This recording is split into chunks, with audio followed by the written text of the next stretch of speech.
thank you all for being here tonight. I'm Sarah Newman, the James Dickey Curator of Contemporary Art here at SAM, and I am delighted to welcome you to our annual James Dickey Lecture. Or in this case, it's something slightly different. It's a lecture performance by Tiffany Chung. It's very exciting to have Tiffany here on the occasion of her first solo museum exhibition in the United States. She's shown her work on global conflicts and migrations at museums and biennials around the world, including at the 2015 Venice Biennale, the 2018 Sydney and Gwangju Biennials, and exhibitions at the Museum of Modern Art, SF MoMA, and the MFA Houston, among many others. But Vietnam Past as Prologue, her exhibition here, is her most sustained look at the events that defined her home country, and we're incredibly proud to have worked with her to realize it. Bringing artists like Tiffany to present and speak about their work is one of the most important things we do at the museum. I know I'm probably biased as the contemporary curator, but showing the art of today is something that we can do in a pretty unique way. In exploring the history of this country through art, we have the opportunity to tell complex stories about America and the world, and to show the way that events and artistic conversations ripple across continents and across generations. In this case, the subject is the war in Vietnam, and the way that that singular event continues to have political and social and emotional consequences 45 years after it ended. We all know the war well through art and movies and the way it continues to serve as a touchstone in our culture. Yet even within such familiar territory, Tiffany Chung's work shows us how much more there is to know. Her exhibition opens our eyes to a history hidden in plain sight, showing us the war and its aftermath from the perspective of those who lived through it in Vietnam, and giving voice to the mostly untold stories of the South Vietnamese, on whose behalf the US entered the war.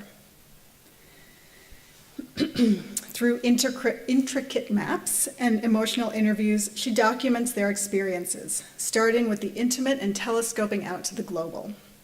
She begins with a fine-grained excavation of her own father's experience as a military pilot and a prisoner of war. Then she widens out to document the first-hand accounts of former Vietnamese refugees to this country. And then she pulls out further still to show the worldwide effects of their collective migration in the war's wake. Taken as a whole, the exhibition shows how the contemporary world was reshaped by this migration and how the diversity of our own country's culture is one of its legacies. For Chung, this project is personal and stems from her own history as a refugee to this country after the war. The exhibition is a remarkable feat of empathy, of historical research, and of artistic imagination. Please join me in welcoming her tonight for a very special lecture performance. Thank you.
April 2009. I recently asked my mother about her trips to this one river many years ago, where she stood quietly for hours by the riverbank. Walls of fog surrounded her tiny frame, waiting and hoping for my father to appear from the other side through thick clouds of mist, or so she had hoped. And there she kept waiting. 17 parallel. The river is a poignant reminder of her youth, the fog, her faithful friend. My mom was the prettiest girl in her school. Her thick black flowing hair, her silky light skin, her not so lucky life. I wish I could have known her back then. I wish I could have been her friend. I'm mesmerized by the beauty of her youth, the strength of her hope, the river where she stood with its walls of fog and the passing of time. July 9th to 11th, 1971, Kissinger and Zhou Enlai conducted secret meetings in Beijing, a result of Nixon's effort in making contact with Beijing during 1970 and 71. February 22nd, 1971, 20 kilometers southeast of Shipon, Laos, fire supporting Base 31, a King B of the legendary 219th Helicopter Squadron, aka King B, had his wings broken.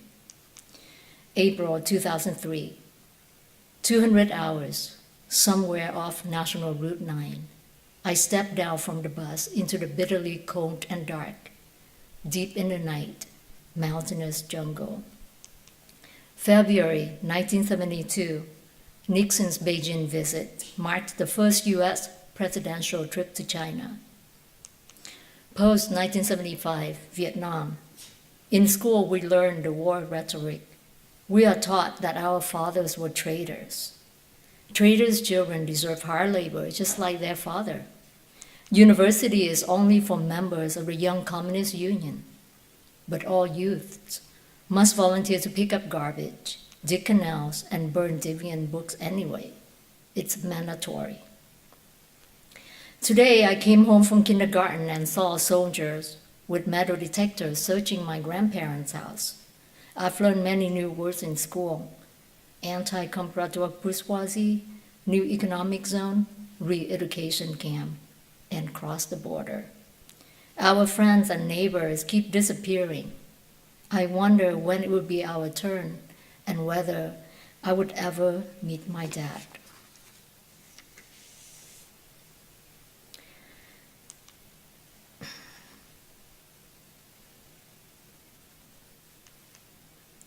April 1964. On the way to Saigon from Can Tho, a communist guerrilla threw a homemade bomb to the Land Rover that his father was driving, which had a yellow triangular sign to indicate a civilian vehicle. My father's family was heavily injured. His 1-month-old brother landed across a hole on the car's floor due to the explosion and was badly burned. His oldest sister niece got destroyed. My father was 18 years old at the time.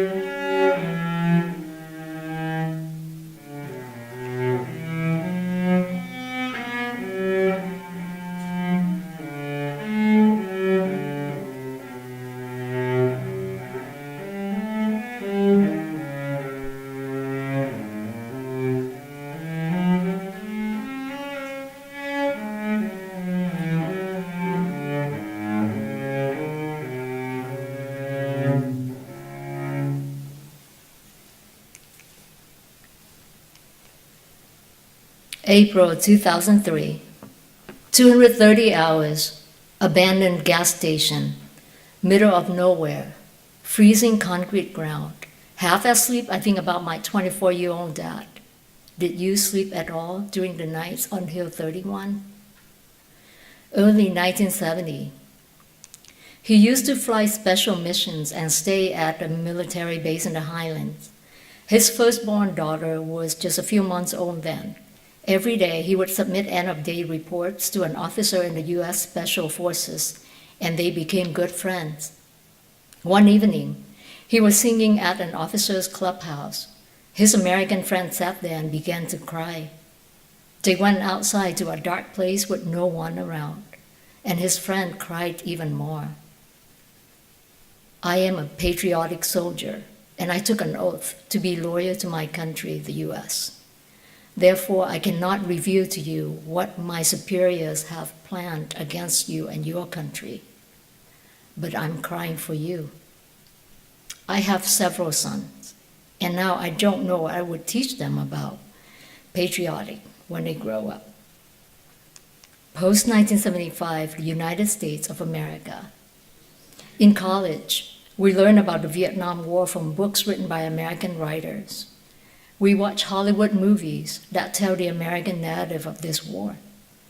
We watch us being seen as those without a voice and a choice. We've been taught to be grateful, and we are.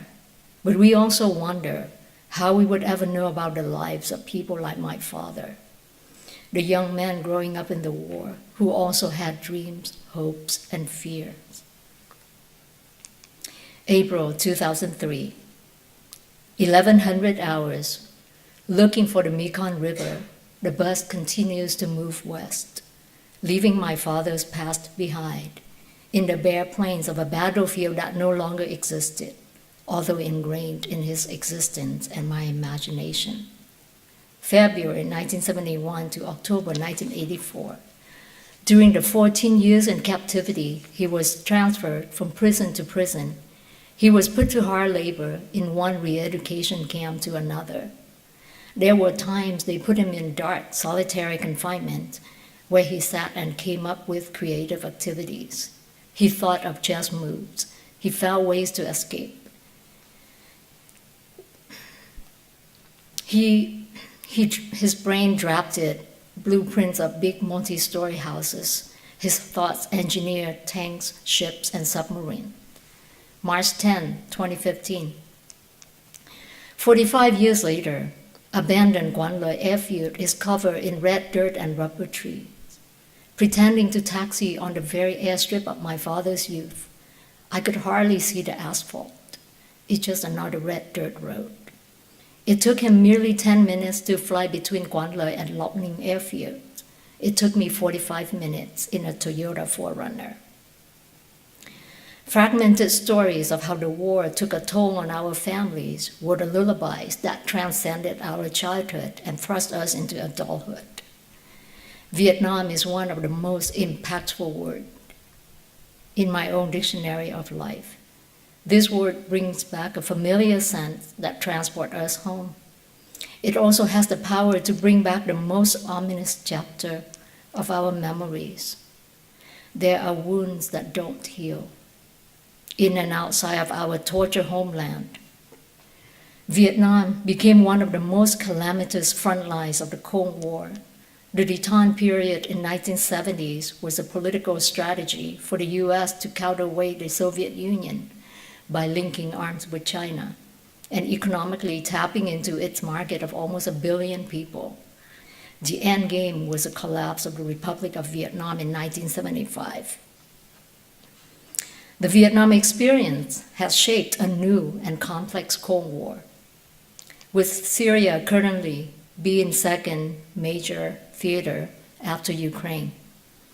Age-old hostile enemies are raised from the dead, first with heavy weaponry, then boots on the ground.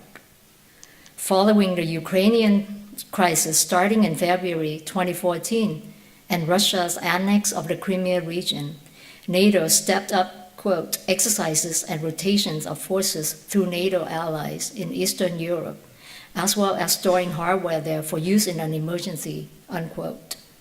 Announcing the deployment of 250 tanks, artillery pieces, and fighting vehicles to countries in Central and Eastern Europe in June 2015. The U.S. returned to Europe with a scheduled rotational 9-month deployment. of Armored Brigade combat teams. The first one, consisting of 4,000 troops and 90 tanks, started in January 2017. An aviation brigade of 2,200 soldiers and 86 aircraft were deployed in February 2017. In response, Putin threatened that he would deploy, quote, 40 new intercontinental ballistic missiles to its nuclear arsenal, unquote. Since 2015, Russia has in fact deployed its combat formations and ground forces near the Ukrainian border towards its northeastern side and the Baltic. Quote, the Air Assault Division, separate motorized rifle brigades, and heavy Smiths present near the Baltic states. These forces pose a significant conventional threat to Ukraine, disposed under multiple operational level headquarters. Constructing a transnational rhetoric of breaking the border of Sykes and Picot, ISIS destroyed Syria and Iraq, and that was part of its money-making strategy. Quote, exploiting natural resources and looting antiquities, as well as collecting ransoms for kidnappings. Control of territories in the Middle East also means control the rich oil of the region. The US has led an international coalition air campaign since September 2014 to cut off the terrorist group's second largest funding source. Russian airstrikes have also targeted ISIS oil infrastructure. The two resurrected Cold War enemies are competing with each other for the vast oil supply in this part of the Middle East, championing the imperialistic ambitions of Britain and France. However, the new Cold War is not just between two opposite ideologies, but mixed with complex sectarian conflicts and terrorism.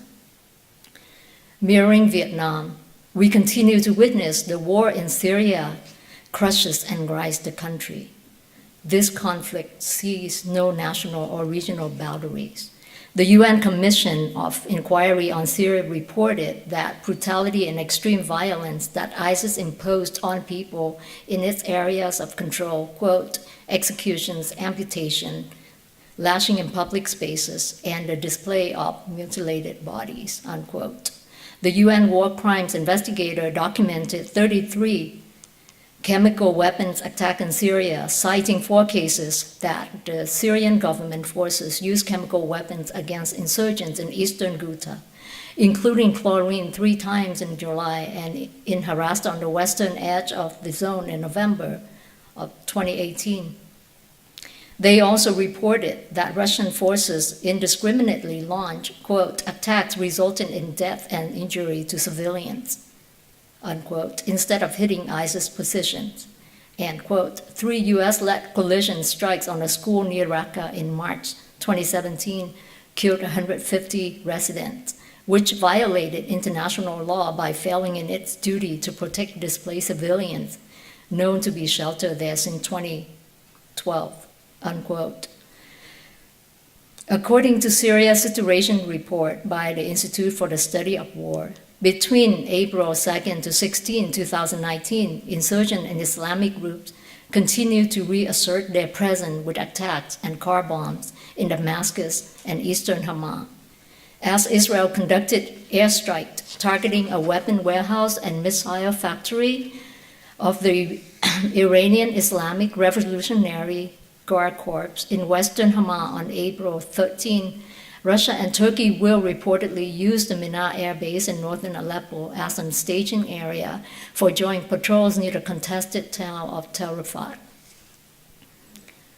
The proxy war in Syria with multiple actors reaffirms the old Arab nationalist doctrine, the need of wiping out vestiges of colonialism, rhetoric that has enabled ISIS as well as the strong men of the global south to employ an ancient method of ruling and maintaining their grip on power, playing different tribes' sects off one another and bringing them together when needed by focusing on an external enemy.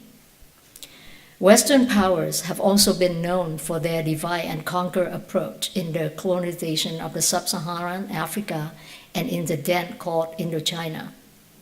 With the complex tapestries of tribes, clans, sects, and regions of the Arab world, this approach has been, quote, pitting these groups against one another, bestowing favors, weapons, or food or sinecures to one faction in return for fighting another, unquote. Tracing back this very approach during the war in Vietnam, a retired Vietnamese professor told me in an interview, quote, the young generation back then was influenced by the 20th century's philosophy of existentialism through the writings of Catmull and Sartre. Therefore, it was easy for the Communist North to seduce us with their propaganda of fighting for independence, freedom, and democracy. Although we knew it would be hell in North Vietnam, but we convinced ourselves with this daring thought. We would rather live in a real hell than with an illusional paradise, which refers to the Communist North and the US respectively. With the CIA-backed coup d'etat and assassination of President Ngo Dinh Diem by General Diem Van Minh in 1963, we were fed up with our so-called friend and ally, who changed horses in midstream as they wished. However, he added that since 1975, reunified Vietnam has turned out to be 10 levels of hell. After 40 years of the war official end, can both sides, raison d'etre, in fighting the war of opposite ideologies be laid to rest? In most of my interviews with an older generation of Vietnamese Americans, grief, resentment, and even anger towards the communist government or the US are still present. Quote, the war has never ended for us. After the war came retribution. All of those concentration camps of re-education and new economic zones were only tools to eliminate, to kill, unquote. The North Vietnamese writer in exile Phạm Thị Hoài argued, quote, the war was a mother's milk, the school and the testing ground of Vietnamese communism. It provides historical justification for the indispensable leadership of the Communist Party, endowing it with a mandate from heaven. War-era heroes continue to monopolize peacetime authority. War-era military leadership is reborn as totalitarian control. How can the war be consigned to history when the mandate derived from that war endures? Encapsulating the war from a different angle, Viet Thanh Nguyen wrote in Nothing Ever Died, quote, this is the most important reason for Americans to remember what they call the Vietnam War, the fact that it was one conflict in a long line of horrific wars that came before it and after it. This war's identity, and indeed any war's identity, cannot be extricated from the identity of war itself. August 2014. How many shelling bombardments are needed to erase a city? Life accumulated from thousands and thousands of years can only be contained in Victorian keepsake boxes now, collected dust for many thousands of years to come. Cultural heirlooms in ruins and rubble all lit up. The city resurrects momentarily from its death when the first sun ray hit its debris. Lovers walk around, hand in hand, before realizing they can't find their own shadows. Children ride their bicycles up and down little hills they don't remember being there, eyes wide open. Before nightfall, before all disappears behind distorted walls and into dark bullet holes.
The building of a nation equates destruction. Cities and lives are reduced merely to dot numbers. Increasingly, day by day, internally displaced persons, refugees and refugee camps, they too have become abstraction, vaguely understood in one's imagination. History repeats itself, history that marked the beginning of televised conflicts, media downpours of human catastrophes in exotic and distant, devastated topographies. History I wanted to forget, even deny. In the grand shadow of the war in Vietnam, we often try to unpack the politics, but not the micro-human stories that made up the 2,115,000 deaths between 1965 and 1975. The stories of my mother, of all the Vietnamese men and women of her generation. Not intending to conduct my research based on a victim-centered approach, I have interviewed a number of former South Vietnamese military men to understand how each and everyone enacted their own politics and articulated their ideology. Bulls fighting kills flies and mosquitoes. This Vietnamese proverb speaks volumes of the bloody battlefield in Vietnam. The war took its toll on people from all sides, North and South Vietnam, as well as the US. My personal quest of piecing together my family's turbulent time became an entryway into the South Vietnam's collective remembrance of the war. Their memories constitute a history that is vital in comprehending and filling up the lacuna of the war's legacies, which is often ignored in the American narrative of it and omitted from Vietnam's official record. The rights to one's history, memory, and truth are pivotal and should not be constrained by ideology or political alignments. Walter Benjamin wrote, quote, "To articulate what is past does not mean to recognize how it really was. It means to take control of a memory as it flashes in a moment of dangers." September 29, 2018. Today I interview Ms. Xuân, whose accents reminded me of my mom. Women from the imperial city of Hue, like my mom and Ms. Xuân, don't forget the 1968 Tet Offensive massacre by the Communist Provisional Authorities during their short occupation of Hue City. While some American historians disputed the mass executions reported at the time with eyewitness account, a number of communist materials emerged and confirmed the massacre. The statement of the former Regional Communist Party Secretary and commander of the Chi Tuyên Huế military region stated, quote, "The number of puppet troops and governmental personnel killed, captured, or dispersed was greater than the total number of our armed forces," unquote. The 2002 memoir of Bui Tin, a former North Vietnamese Army colonel, quote, "acknowledged that executions of civilians did occur in Hue," unquote. We may continue to debate this event, but Ms. Xuân recounts her experience as lived, watching her father and husband being taken away by the communists on January 31st, 1968, during the New Year celebration, and a journey with her mother in 1969 to look for their remains among about 2,800 bodies recovered from between 18 to 27 mass graves. With Syria, from an inspiring revolution in 2011 to a convoluted and protracted war, estimated statistics cannot reflect the actual numbers of casualties, as the conflict seems to drag on indefinitely. The Syria campaign noted, quote, "We know from conflicts around the world that we can't have any sustainable peace if we don't have accountabilities," unquote. The death toll after 7 years of the conflict is estimated to be at least 511,000 by the Syrian Observatory for Human Rights in their June 8, 2018 report. Counting all these civilian deaths, the Syrian Network for Human Rights has estimated that 217,764 civilians had been killed between March 2011 and March 2018. 1979. Everyone is trying to scoop the water out of the sinking boat. My sister's face is turning blue. She was almost drowned in the Mekong River during the 1978 historic flood. Many more hours, gunshots and screams. People push one another in panic towards the boat's bottom compartment. I hear my sister pleading for people to get off her chest. Dawn of the day, prison transfer. Shoes, bags, clothes, and bodies are thoroughly searched. More jewelry to be swallowed. May 2017. On the train going back to Copenhagen, you, a 16-year-old Muslim girl from Syria. I'm your big sister and mentor. Out of nowhere, you say. We took the boat here. 60 people packed in the dinghy for 15. A gun would be put at our foreheads if we resisted getting on the boat. Some people took our smartphones to check the GPS in the middle of the dark sea. We fought and almost killed each other in the middle of the Mediterranean. But when the boat sank, the same people dragged my mom, my little sister, and myself to shore. Otherwise, we would have been drowned and dead. We both look outside the train window. You drew your fingernails. I swallowed down memory. 2 young boys wearing the fake KKK headdresses made from white plastic bags, parading back and forth in the train carriage, where we sit facing each other in silence. I periodically volunteer to work with refugee students in a program called Traveling with Art, a collaboration between Louisiana Museum of Modern Art and the Danish Red Cross School, which has been running for over 13 years. I am not a screamer, but a dreamer. I believe in inspiring and mentoring these young people, whose eyes beam with hope when knowing I was a refugee just like they are now.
In an essay on the politics of memory, cultural historian Andreas Huisnin argues that the NATO's humanitarian intervention of the Kosovo conflict is, quote, largely dependent on Holocaust memory, unquote, and that Kosovo's atrocities, quote, mobilized a politics of guilt in Europe and the United States associated with non-interventions in the 1930s and 1940s and the failure to intervene in the Bosnian War of 1992, unquote. In the early months of the Arab Spring, NATO-led coalition began a military intervention in Libya on March 19, 2011, with airstrikes, after the UN Security Council adopted Resolution 173. Whether such intervention nullified Resolution 173 or exacerbated the situation in Libya and the region would be another discussion. The question is whether the EU and US consider serious repercussions that would follow such intervention and therefore made contingency plans accordingly.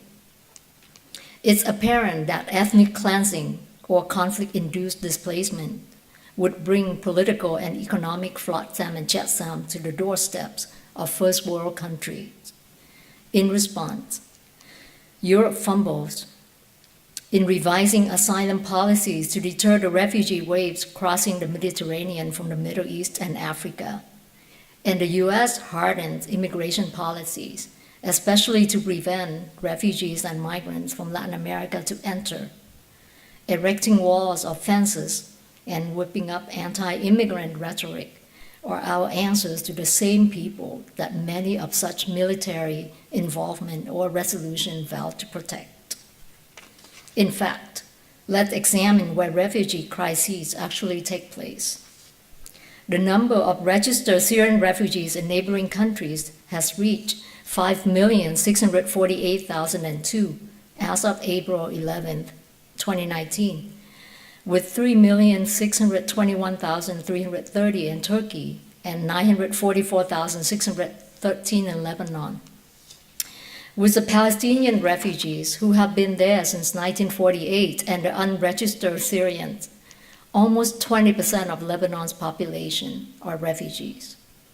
In Africa, the Diffa region of Niger alone is home to more than 200,000 Nigerians fleeing Boko Haram and still scattering there, with more than 130,000 people amassing along National Route 1, the desert paved highway just outside of Diffa. Refugees' makeshift camps stand in stark contrast with their desire to seek social and legal conditions that enable them to regain dignity and, quote, the confidence that they are of some use in this world, unquote. Hannah Arendt wrote in her essay, We Refugees. IDMC reports that there were 30.6 million new displacements, internal displacements caused by conflict, violence, and disaster in 2017. Among the displacements induced by disaster, South Asia, East Asia, and the Pacific continue to be the regions most affected. While I was working on a dance performance video on the social uprising of the 1918 Komesodo or rice riots in Japan, the Arab Spring swept through the Middle East and North Africa in late 2010. What excited me was that these two events, set a century apart, were similar to one another through ways in which they were organized. That, quote, mobilizations were decentralized and spontaneous. They were neither led by political parties nor defined by the traditional narratives of socialism or nationalism, unquote. As the war in Syria erupted and escalated, in 2012, I have started the Syria Project by tracking statistics, infographics, and reports of the conflicts and its humanitarian crisis. I traced the colonial partitioning of the Middle East with politically constructed borders, as seen in the 1916 Sykes and Picot Agreement. I mapped area of conflicts and influence, sites of the internally displaced Syrians and regional refugee camps, and charted the numbers of deaths, refugees, and IDPs. The intersection of my artistic practice and academic discourse is situated between aesthetics and archives. Poetry and statistics, scholarly studies and media reports, lived experiences and top-down policies. National narratives and micro-history. Political imagination and participation. As the boundaries of countries and cities are continuously being challenged or erased, I conduct intensive studies on the impacts of geographical shifts and imposed political borders on different groups of human populations. My work often excavates layers of history and cultural memory while unpacking issues of conflict, displacement, migration, urban progress and transformation, and the slippages between past colonial rhetoric with the present neoliberal reforms in the traumatized continents of the global South. Tracking the Syrian crisis has led me back to the Vietnamese exodus history.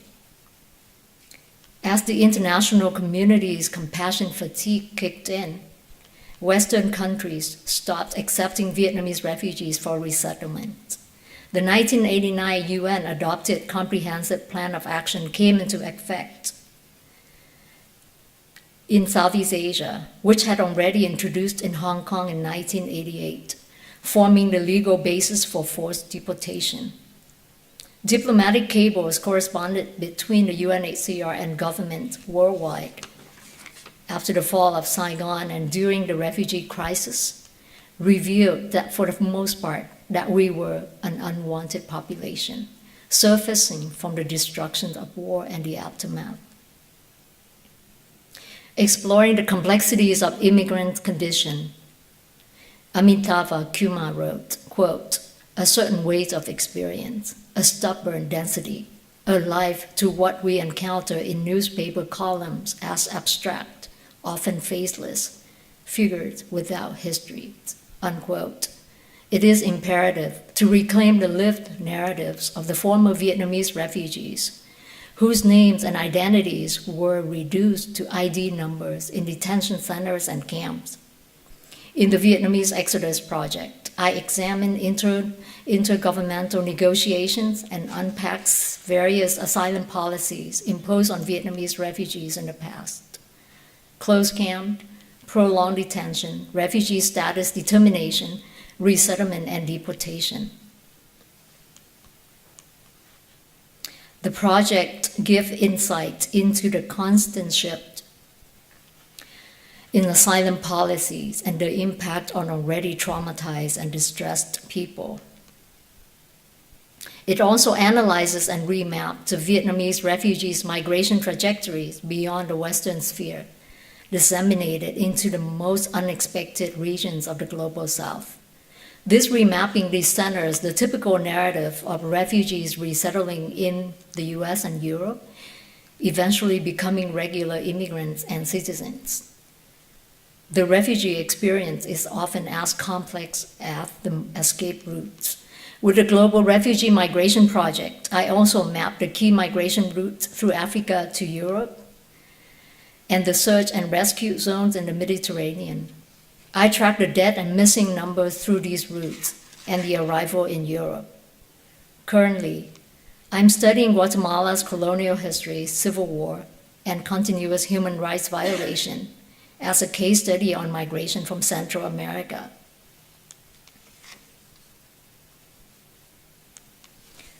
For the Hong Kong chapter of the Vietnam Exodus Project, I spent 3 years doing research and ethnographic fieldwork between the UNHCR archives in Geneva and with the Vietnamese community in Hong Kong. The research formed the conceptual framework for several visual presentations and panel discussions. These panels discuss a number of key policies embodied in the lived experiences of the former Vietnamese refugees through their own testimonies. The work of Hong Kong's NGOs, such as Art in Camp, and of a team of human rights lawyers assisting Vietnamese asylum seekers in the past in gaining refugee status, and the work of 2 Danish organizations in their efforts of helping current asylum seekers in Denmark. Being the most catastrophic refugee crisis in the second half of the 20th century, yet the post-1975 mass exodus of almost 2 million Vietnamese, about 1/3 of whom died at sea, is not recognized as part of Vietnam's official history, but instead erased into oblivion. Launching a project called Vietnam Exodus History Learning, I worked with a group of young Vietnamese painters in Saigon to study this part of our history by rendering archival photographs of the period into watercolors. Through the process, they learned to ask questions about such hidden histories. For me, reconstructing counter-narratives is a way to protest against what I call politically driven historical amnesia, as well as to create intervention into the spatial and political narratives produced through statecraft. September 2017. But all you got was a life sentence under a bridge of a transit point, in a backwater village of a first world country, in a wheelchair of a flooded trailer park, in limbo of a language and a legal system all foreign to you. Eyes bewildered, memories fuzzy, your white head bent down in perplexity and despair, until the day you departed this world, carrying with your soul the burden of a history that was silent in our homeland, of poverty, oppression, violence, imprisonment, or forced disappearance, of justice that has never arrived, of a life that has been half lived, of a home that is no longer here. All we can do for us now is to write a lullaby, to sing to our children and children's children about a gangster, a smuggler, a waiter, a laborer, a street vendor, and a sleeper that we all see ourselves in, about a life that was lived, frozen in flashbacks, about a youth that never returned, about us, the unwanted population.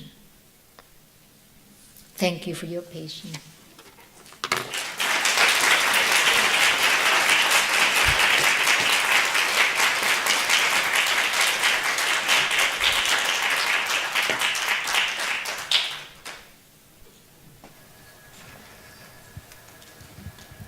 I think we have time for 1 or 2 questions. If anyone has any, just raise their hand and I can come over.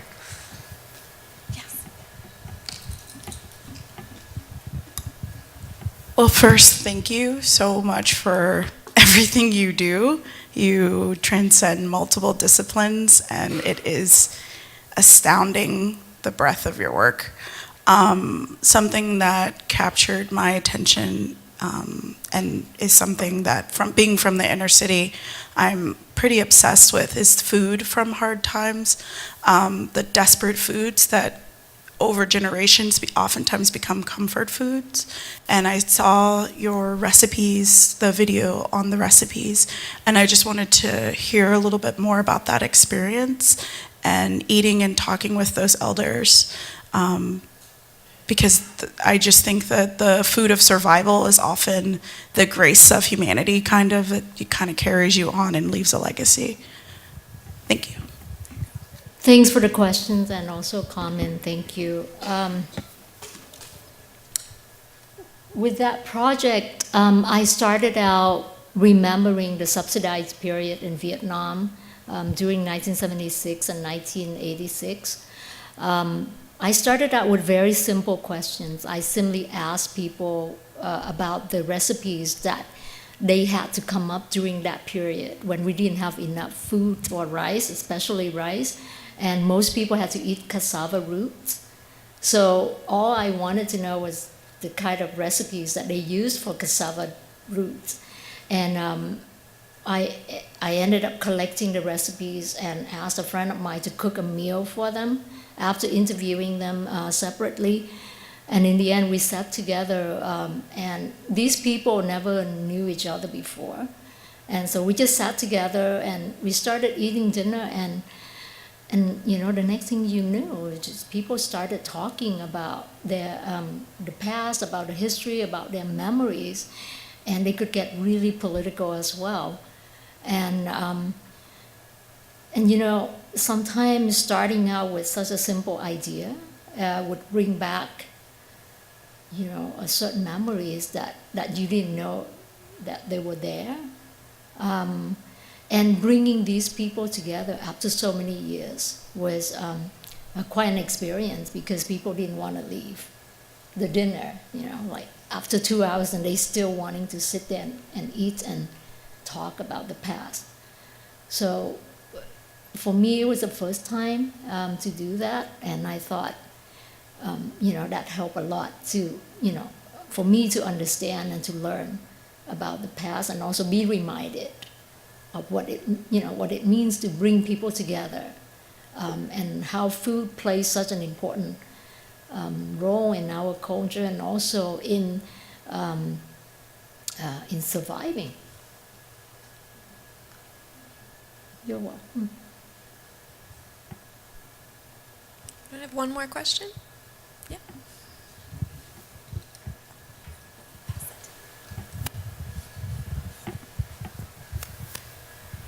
Hello, thank you so much for your work. I'm an ethnomusicologist, and I do research on hát bội, the Vietnamese performing arts genre, and I'm also very interested in memory and how performing arts can contest kind of official written histories. And I was so fascinated by your pairing of your lecture / performance with the cellist playing. I was wondering if you could talk a little bit more about the choices that you made there.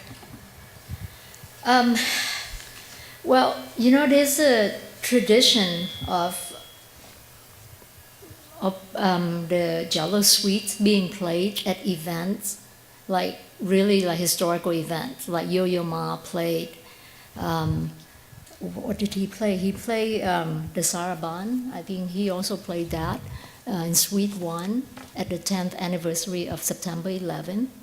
And at the fall of the Berlin Wall in 1989, a Russian journalist and human rights activist also played the suite as a way to welcome people from East Berlin. And also before that, the Pablo, what's his name, Casals, he was the first one to record the suite. And while he was recording the suites for the first time, his home country got attacked by Francisco Franco during the Spanish Civil War.